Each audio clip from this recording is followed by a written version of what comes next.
cold seeped into Daniel Hayes' bones before his eyes even fluttered open.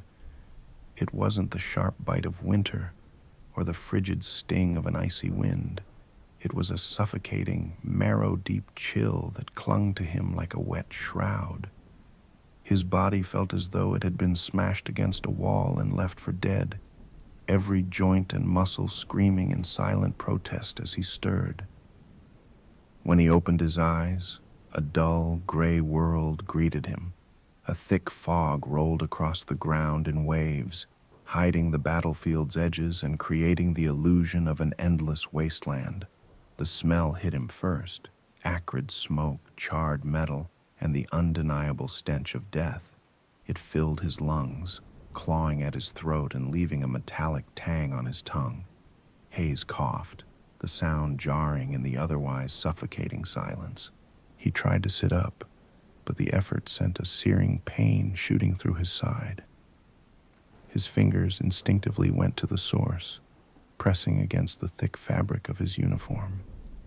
It was damp, not with water, but something thicker, tackier, blood. His blood. The sensation sent a ripple of panic through him, but when he pressed harder, he realized the wound wasn't fresh. The bleeding had stopped, though his side throbbed with every shallow breath. Hayes lay there for a moment, staring at the sky, or what he could see of it through the fog. There was no sun, no moon, no stars, just an oppressive sheet of gray that stretched overhead like a lifeless canvas. He rolled onto his side and finally pushed himself upright, his head spinning as he took in his surroundings. The battlefield was a ruin. Shattered vehicles dotted the landscape, an overturned Humvee, a tank with its turret blown clean off. The ground was a churned mess of mud, stained dark with blood and oil. Rifles and helmets lay scattered like discarded toys, their owners conspicuously absent, but there were bodies. Hayes's breath caught as he saw them. They were strewn across the battlefield in grotesque postures of death. Some were slumped over barricades, their faces frozen in expressions of terror or pain. Others were half buried in the mud, their limbs jutting out at unnatural angles. One body lay sprawled not far from him, its chest blown open by what must have been a grenade. The blood pooled beneath it was still tacky, glistening in the pale light. The silence was unbearable. Hayes reached for his radio, fumbling with the knobs, desperate to hear something, anything. Static hissed back at him, sharp and grating. He switched frequencies, cycling through the channels, but no voices answered his call. The dead air felt like a physical weight pressing down on him. "Hello?" His voice cracked, dry and raspy. "This is Sergeant Daniel Hayes, Echo Company. Is anyone out there? Over." Nothing. "Come on," he muttered, slamming the radio against his thigh in frustration. "Somebody's got to be out here." His fingers curled tightly around the strap of his rifle as he staggered to his feet. The weight of the weapon was familiar, comforting, even if the rest of the world felt alien. His boots squelched in the mud as he moved, the sound loud and unnatural against the oppressive quiet. Every step felt like an intrusion, as though the battlefield was holding its breath, waiting for him to leave. He didn't know where he was going. There was no horizon to guide him, no landmarks visible through the fog. He simply moved forward, scanning the ground for anything useful. A helmet caught his eye, half buried in the muck. Hayes crouched to pick it up, turning it over in his hands. The insignia was faded but unmistakable, the crest of his unit. His chest tightened as he ran his thumb over the letters stenciled inside the rim. Carter. Hayes swallowed hard. "Carter," he whispered, his voice trembling. He could see the kid's face so clearly, wide-eyed, full of nervous energy, always cracking jokes to mask his fear. Private Carter had been the youngest in the squad, barely 19, with a mop of blonde hair that stuck out from under his helmet, no matter how many times the sergeant yelled at him to fix it. Haze stood slowly, the helmet still clutched in his hands. His eyes scanned the battlefield, searching for the familiar shock of blonde hair among the bodies. "Carter," he called. "You out there? Answer me, damn it." There was no reply, just the low whisper of the wind and the faint creak of something metallic in the distance. Haze pressed on, his boots dragging through the mud as he scanned the carnage around him. He stepped over the twisted remains of a soldier, the body mangled almost beyond recognition. The man's hand was outstretched, clutching a photograph stained with blood. Haze crouched, hesitating before prying it free. The image was damaged, but he could make out a woman holding a baby, both smiling. A sharp pang shot through him, but he shoved it down, folding the photograph and tucking it into his pocket. It didn't feel right leaving it behind. "Where the hell is everyone?" he muttered under his breath. His words hung in the air, unanswered. As he moved deeper into the battlefield, the fog seemed to close in around him, growing denser with every step. The bodies grew more frequent now, their wounds more horrific. A medic lay sprawled beside a shattered stretcher, his bag spilled open and its contents scattered. Another soldier leaned against the remnants of a barricade, his face half gone, the remaining eye staring blankly into the distance. Haze's stomach churned, but he kept moving. The silence pressed against him, thick and suffocating. Then he heard it, a faint whisper, carried on the wind. "Haze." He froze. The voice was so faint he almost thought he'd imagined it. But it came again, clearer this time. "Haze." "Who's there?" he barked, spinning around. His rifle was up, the barrel trained on the fog. "Show yourself." There was no response. Haze's breath quickened, his pulse hammering in his ears. The fog shifted, curling like smoke, and for a moment he thought he saw a figure, a shadow moving just beyond the edge of visibility. He took a step forward, then another, but the figure disappeared, swallowed by the mist. "Damn it," Haze cursed, his voice echoing unnaturally in the stillness. He lowered his weapon slightly, his hands trembling. "Get a grip," he told himself. "You're just seeing things. It's the cold, the stress. You'll find someone. Just keep moving." But the battlefield felt alive now, the silence less like an absence and more like a presence. The air seemed heavier, pressing against his skin, and every shadow felt like it was watching him. "Haze." The voice came again, louder this time, and it was unmistakably familiar. "Carter?" Haze turned, scanning the fog. His fingers tightened around his rifle, and he took a cautious step forward. The voice called out again, closer now, almost right behind him. He spun around, his breath catching as he saw it. A figure stood in the fog, just beyond reach. It was indistinct, its edges blurred and flickering like static. But Haze could swear it was Carter, the height, the shape, the slight slouch. He opened his mouth to speak, but before he could say a word, the figure turned and walked away, fading into the mist. "Wait!" Haze shouted, breaking into a run. The fog seemed to thicken as he chased the figure, swallowing the ground beneath his feet. His boots slipped in the mud, and he stumbled, falling hard onto his knees. When he looked up, the figure was gone. For a moment, Haze sat there, staring into the endless gray. Then he noticed the ground beneath him, a patch of disturbed earth, littered with helmets and rifles, and in the center of it, a mass grave, the bodies piled haphazardly on top of one another. At the very top of the pile was Carter. The metallic taste of bile rose in Hayes's throat as his eyes locked on Carter's lifeless face. The young private lay twisted atop the mass grave, his limbs sprawled awkwardly, his uniform soaked in blood and caked with mud. His wide, unblinking eyes stared upward, frozen in an expression of utter terror. The boy's mouth hung open, slack and gaping, as if his final scream had been stolen from him. Hayes couldn't look away. His mind reeled, clawing for something to anchor itself to, but there was nothing. Just Carter, just the grotesque pile of bodies beneath him. Hayes staggered to his feet, his legs trembling, his chest heaving with each shallow breath.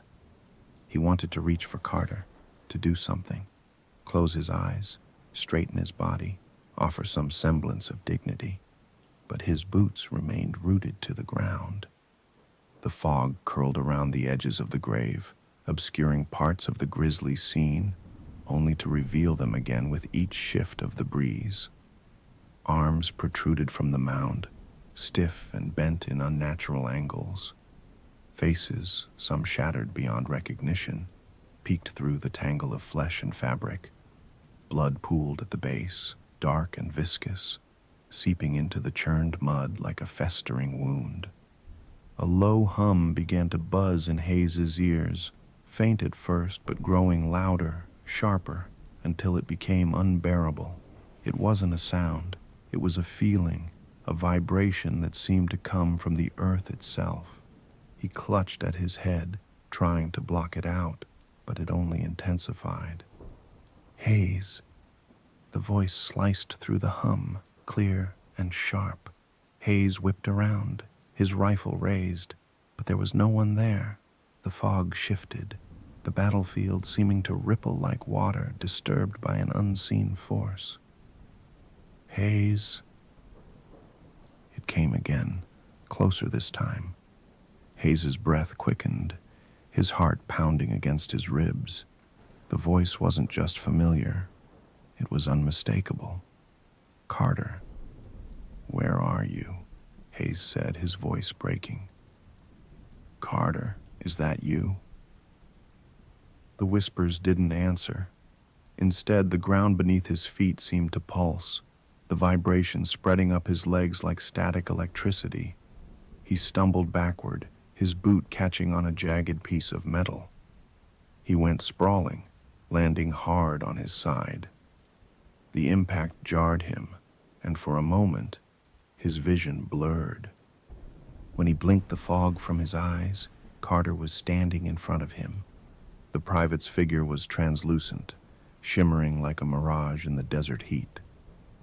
His uniform was pristine, untouched by the blood and dirt that stained the corpse in the grave. But his face... Hayes recoiled. Carter's eyes were hollow pits, blacker than the void of night, and his mouth moved in slow, deliberate motions, forming words that Hayes couldn't hear. "Carter?" Hayes croaked, his voice barely audible. He scrambled to his knees, clutching his rifle like a lifeline. What the hell is happening? The apparition didn't answer. It simply stared, those empty sockets burning into Hayes's soul. Then it tilted its head, almost curiously, and raised one hand. The gesture was slow, deliberate, like a puppet on frayed strings. It pointed toward the mass grave. Hayes turned, following the motion, and froze. The bodies were moving. At first it was subtle, a twitch of a finger here, the shift of a foot there. But then the entire pile began to writhe, the corpses contorting and twisting, as though trying to free themselves from their macabre entanglement. A low, guttural moan rose from the heap, a symphony of agony that made Hayes's stomach churn. He stumbled backward, his boots slipping in the mud, and the rifle slipped from his grasp. "No, no, no, no," he stammered, his voice trembling. "This isn't real. This can't be real." But the moaning grew louder, a chorus of pain and despair that seemed to come from everywhere and nowhere at once. Hands reached out from the pile, clawing at the air, faces turned toward him, their mouths opening in soundless screams. Haze! The voices came again, overlapping, distorted, each one carrying the weight of accusation.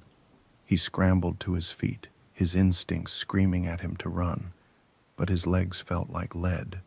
The fog seemed to close in around him, the battlefield shrinking until it felt like he was trapped in a suffocating cage. A figure lurched out of the grave, its movements jerky and unnatural, its head lolled to one side, a gaping wound exposing splintered bone and shredded muscle. Haze recognized the face, or what was left of it. Corporal Dorsey. The man had been the backbone of their squad, unflinching in the face of danger. Now he was a walking nightmare, his milky eyes locked onto Haze. "Why, Sergeant?" the corpse rasped, its voice a guttural growl that made Haze's skin crawl. "Why did you let this happen?" Haze shook his head, stumbling back. I didn't do this. I didn't." "You left us," Dorsey snarled, his rotting lips peeling back to reveal blood-stained teeth. "You left us to die."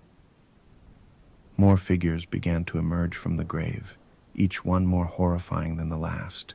Some were missing limbs, their stumps trailing viscous black ichor. Others were little more than skeletons, their flesh hanging in tattered strips from their bones. All of them turned toward Haze, their empty eyes filled with malice. "You let us die," they chanted, their voices merging into a cacophony of anger and sorrow. "You let us die." Haze screamed. His survival instincts kicked in, drowning out the terror that threatened to paralyze him. He grabbed his rifle and turned, running blindly into the fog. His boots pounded against the uneven ground, the sound drowned out by the relentless chorus of accusations that followed him. "You can't run, Haze," the voices taunted, their words echoing in his mind. "You can't escape." The battlefield seemed to stretch endlessly, the landscape warping and shifting as he ran, the wreckage and bodies blurred together, becoming an unrecognizable smear of horror. His lungs burned, his legs screamed for mercy, but he didn't stop. He couldn't stop. Finally, he stumbled into a trench, the sudden drop nearly sending him sprawling. He collapsed against the wooden wall, gasping for breath. The whispers had faded, the voices replaced by an eerie silence that was somehow worse. Haze wiped the sweat from his brow, his hand coming away streaked with blood. It wasn't his. He looked down at himself, his uniform now soaked with the gore of the battlefield. His hands trembled as he clutched his rifle, his knuckles white. He closed his eyes, his chest heaving.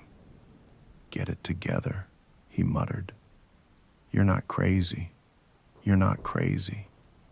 But when he opened his eyes, the trench was filled with bodies. They were propped against the walls, their lifeless eyes staring at him. Blood dripped from their wounds, pooling at his feet. And at the far end of the trench, Carter stood, his hollow gaze fixed on Haze. "You can't run," the boy whispered. Haze sank to his knees, his rifle falling from his grasp. The fog crept into the trench, curling around him like a predator savoring its prey. And somewhere in the distance, the moaning began again. The trench walls seemed alive, their jagged edges closing in, the mud streaked with fresh blood. Haze's breath came in short, panicked bursts as he stared at the wooden cross planted in the muck. His name stared back at him, etched into the wood with a crude, unsteady hand. Sergeant Daniel Haze. "No," he whispered, his voice trembling. He stumbled backward, his boots slipping in the sodden mud. That's not real. I'm not dead." But the weight of the battlefield seemed to press down on him, suffocating, unrelenting. The fog curled at the edges of his vision, thickening and twisting as though mocking his denial. Hayes's head spun, his thoughts a whirlwind of confusion and fear.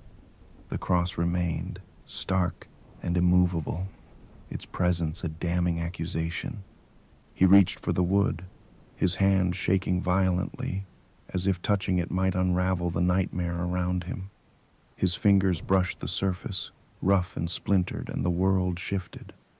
The trench walls erupted, hands slick with mud and gore clawed their way through the dirt, their skeletal fingers scraping against wood and stone. Faces emerged next, dozens of them, pale and contorted, their expressions frozen in agony.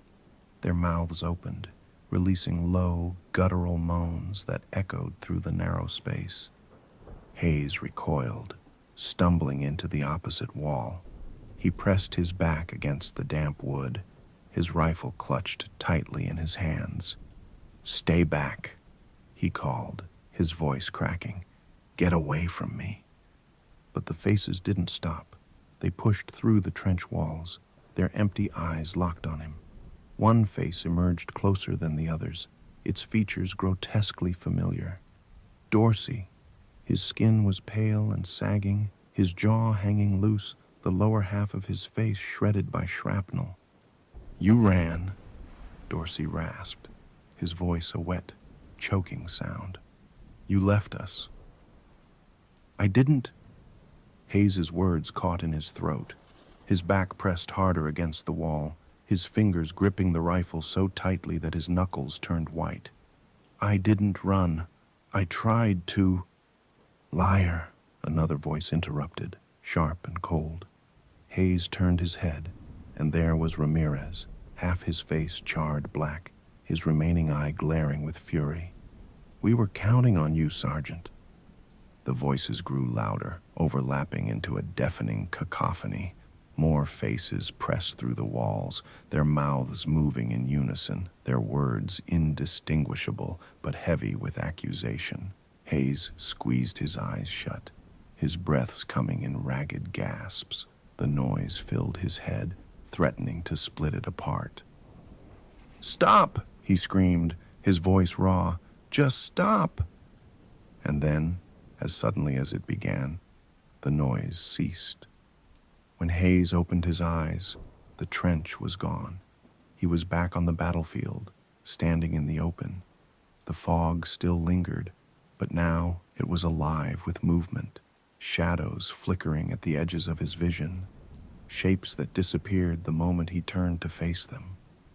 The ground beneath his boots was churned and wet, littered with the detritus of war.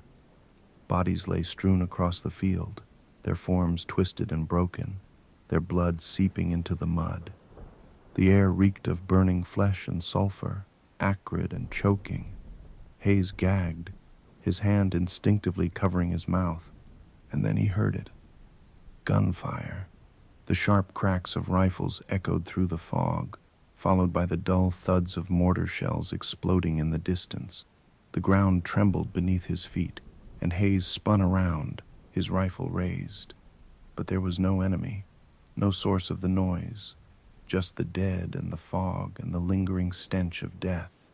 The battlefield rippled, the air shimmering like heat waves. Hayes blinked, and suddenly he wasn't alone. Figures emerged from the fog, their movements slow and jerky. At first they were indistinct, little more than silhouettes, but as they drew closer, Hayes's stomach twisted. They were soldiers, their uniforms tattered and bloodied, their faces pale and lifeless. Some were missing limbs, their stumps trailing black ichor. Others had gaping wounds in their chests or heads, injuries that should have felled them, but didn't seem to matter. And Hayes recognized them. Dorsey, Ramirez, Carter, all the men he had served with, all the men he had watched die. "No," Hayes whispered, his voice trembling. "This isn't real." But the figures kept coming, their lifeless eyes locked onto him. Their mouths moved, releasing guttural moans that grew louder with each step. Hayes raised his rifle, his hands shaking. "Stay back," he said. "Don't come any closer." They didn't stop. Haze fired. The bullet tore through Dorsey's chest, but the man didn't falter. He kept moving, his milky eyes unblinking. Haze fired again, the rifle kicking against his shoulder, but it was useless. The figures were relentless, closing in around him, their moans becoming words.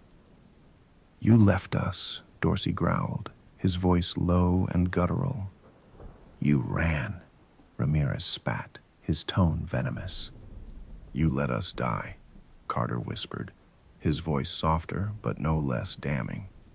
Haze stumbled back, his boots slipping in the mud.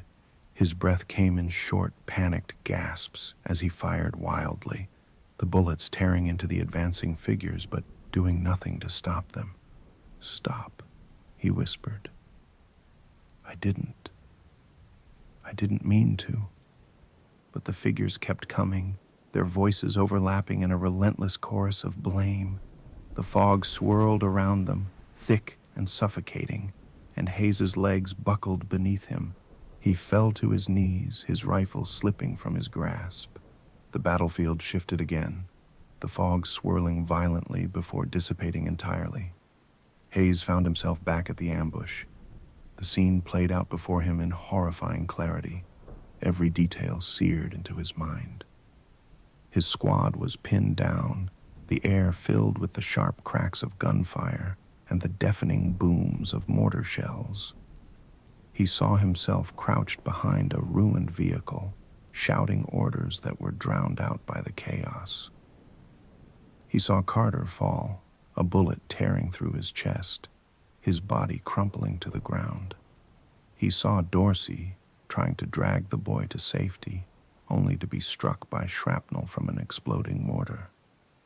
And then he saw it, the moment he had tried so hard to forget. The panic in his own eyes, the hesitation, the moment he turned and ran. The ambush dissolved, replaced once more by the trench.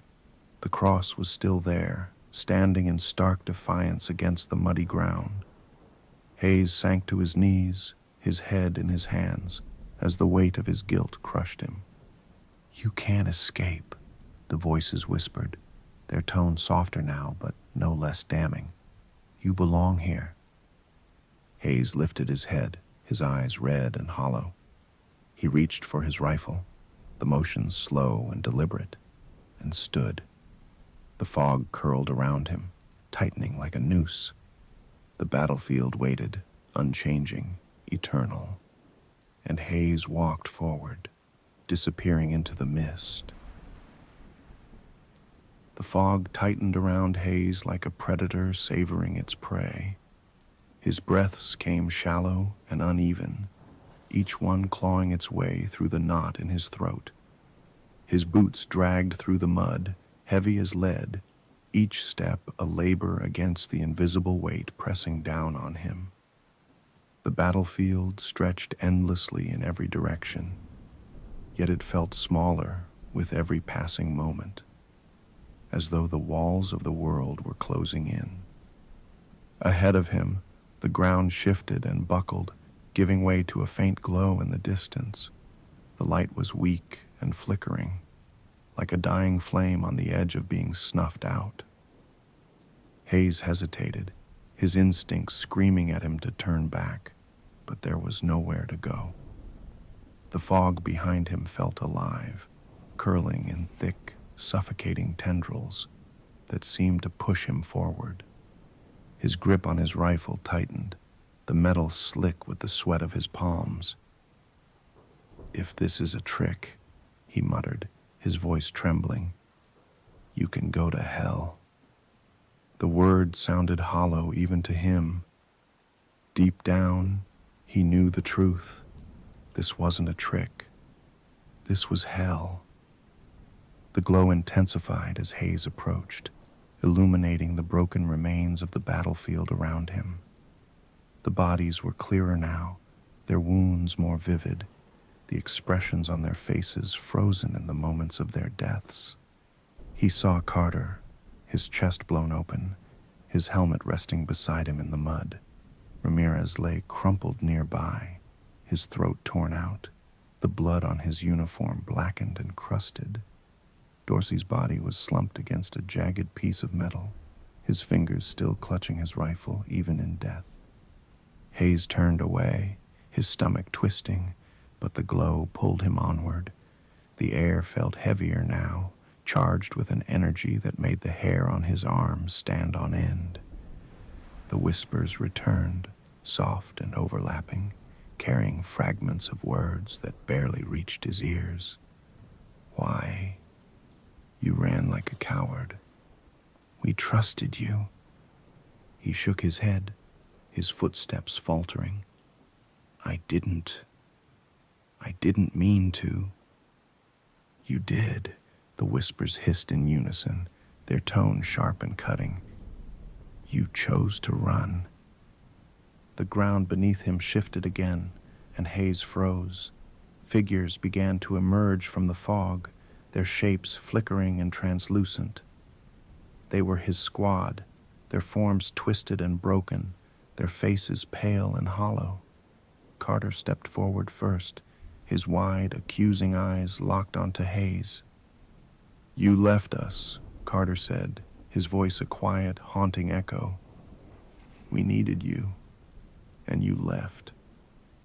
Haze stumbled back, his rifle raised instinctively. I tried to save you. Fucking liar, Dorsey interrupted, his voice guttural and venomous. You ran. We saw you. Haze turned in a slow circle, the faces of his squad closing in around him. Each one stared at him with a mix of pain and fury, their voices merging into a relentless chorus of blame. You ran. You let us die. You left us. Stop. Haze whimpered, his voice cracking. He dropped to his knees, his hands clutching his head as though he could block out their words. I didn't mean to. I didn't mean for any of this to happen. The voices didn't stop. They grew louder, their accusations piercing through him like blades. The glow intensified, and Haze felt the air shift around him. When he opened his eyes, the battlefield was gone. He was back at the ambush. The roar of gunfire filled his ears, deafening and unrelenting. The acrid stench of burning flesh and gunpowder stung his nose, mingling with the coppery tang of blood. Haze crouched behind the ruined vehicle, his heart pounding as he shouted orders that were drowned out by the chaos. His squad was scattered, pinned down by an enemy they couldn't see. Carter was yelling something, his voice high and panicked, but the words were lost in the cacophony.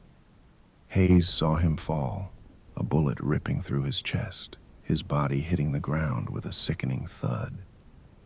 No, Haze whispered, watching the scene unfold as though he were outside his own body. No, no, no.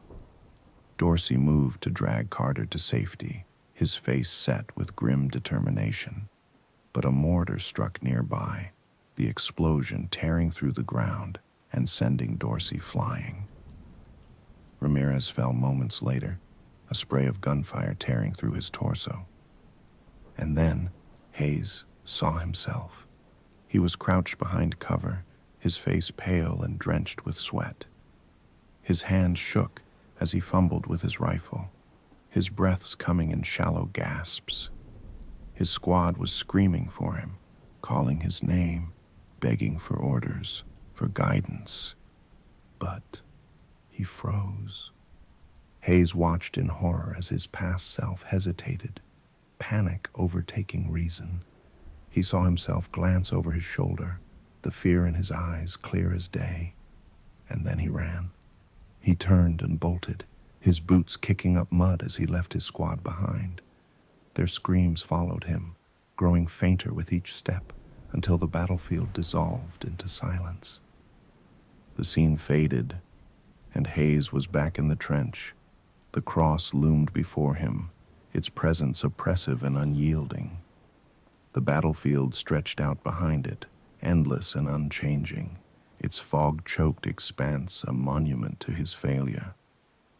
He dropped to his knees, his rifle falling from his grasp. His chest heaved with sobs, his head hanging low as tears streaked his dirt-covered face. "I didn't mean to," he whispered, his voice barely audible. "I didn't mean to leave them. I didn't." The fog curled around him, cold and suffocating. The voices returned, softer now, but no less damning. "You ran," they whispered. "You let them die." Haze raised his head, his eyes hollow and red. He stared at the cross, the name etched into the wood, a cruel reminder of what he had done. The battlefield was his prison now, and he knew there would be no escape, no forgiveness. He pushed himself to his feet, his movements slow and deliberate. The fog thickened, swirling like a living thing, but Haze didn't flinch. He picked up his rifle, its weight no longer comforting, but familiar. The whispers grew louder as he stepped forward, their words blending into an unintelligible drone. The faces of his squad appeared in the fog, their eyes burning with anger and sorrow. Haze didn't stop. He didn't run. He walked into the mist, disappearing into the endless battlefield. The silence returned, and the fog swallowed the world.